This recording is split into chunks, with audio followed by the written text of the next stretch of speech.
Once upon a time, in the magical land of Equestria, there came an era where the ideals of friendship gave way to greed, selfishness, paranoia, and a jealous reaping of dwindling space and natural resources. Lands took up arms against their neighbors. The end of the world occurred much as we had predicted. The world was plunged into an abyss of balefire and dark magic. The details are trivial and pointless. The reasons, as always, purely our own. The world was nearly wiped clean of life. A great cleansing.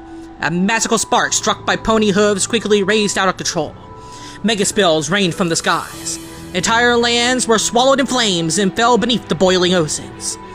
Pony kind was almost extinguished, their spirits becoming part of the ambient radiation that blanketed the lands. A quiet darkness fell across the world. But it was not, as some had predicted, the end of the world. Instead, the apocalypse was simply the prologue for another bloody chapter in pony history. In the early days, thousands were spared the horrors of the Holocaust by taking refuge in enormous underground shelters known as stables.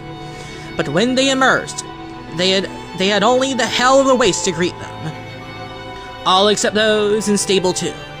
For on that fateful day when spellfire rained from the sky, the giant steel door of Stable 2 swung closed and never reopened.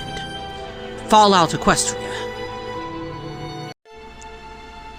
If I'm going to tell you about the adventure of my life, explain how I got to this place with these people, and why I did what I'm going to do next, I should probably start by explaining a little bit about pit bugs.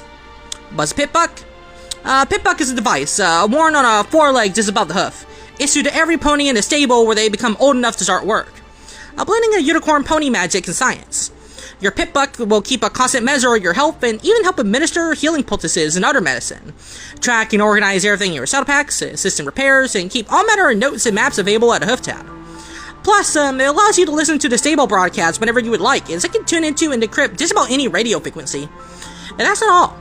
A pony's pit bug generates an EFS, Eyes Forward Sparkle, that will indicate direction and help gauge whether the ponies or creatures around you are hostile.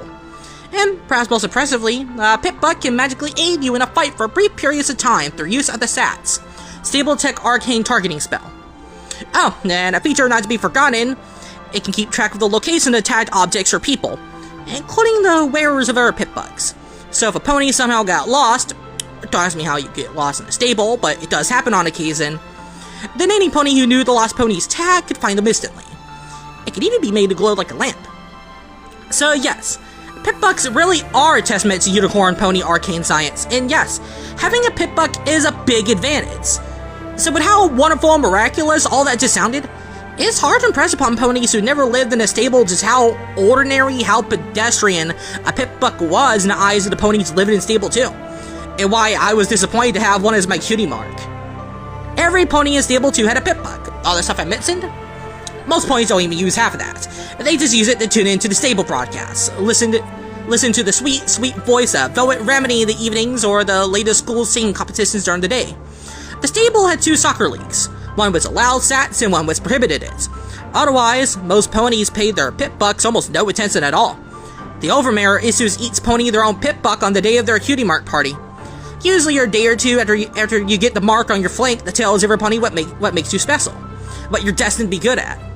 Once it shows, the overmare knows what work to assign you. You know your place in the stable. So, no, I was not thrilled that what made me special was something that every pony had, which was a lot like being told I wasn't special at all. Sure, getting a pit buck as my cutie mark could have meant I was destined to become an awesome pit buck for paraphilia or something, but in reality, it was like getting a cutie mark of a cutie mark. It didn't help that I was the last pony to get her cutie mark. Not surprising in retrospect, kinda tough to find what you're supposed to be good at when what you're supposed to be good at is something you don't get until you found what you're supposed to be good at. So I tried everything. I even tried to invent new things. As a unicorn pony myself, my innate magics allow me a level of fine manipulation that earth ponies don't enjoy. Any pony can hold a key in their teeth and open a lock, but using multiple tools in a very delicate operation, that requires precision levitation. So I decided to learn to pick locks with a bobby pin and screwdriver. And I was even getting pretty good at it. Unfortunately, it didn't give me my cutie mark, it just got me into trouble. I even, to my humiliation, went through the Kkat cutie mark aptitude test in the hopes it would guide me to what made me special. But no, my cat was utterly average.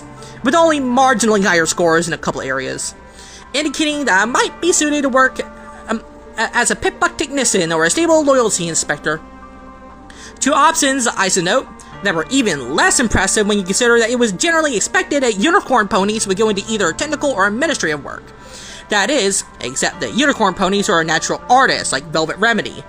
As I said before, our inherent magic allows us to sort of find manipulation that technical work demands. Likewise, the Overmare and her government were always unicorn ponies. It is Overmare's unicorn magic, after all, that creates the false sunlight used to grow our underground apple orchard. And while our apples might not look like those beautiful red things in the old books, they are what keep us alive. It was only because they let me try my hooves at both positions that I gained access to a pit-buck before receiving my own. Otherwise, I might never have gotten my cutie mark. Oh, my name is Little Pip, a guild faker, and I was given the name because I was the youngest and the smallest, and even my mother had the good sense not to call me Pipsqueak. Not that I don't love her, but one of Philly's cutie marks is a glass of hard apple cider. Anyway, funny how names like that turn out sometimes. Pleased to meet you. Here's my story.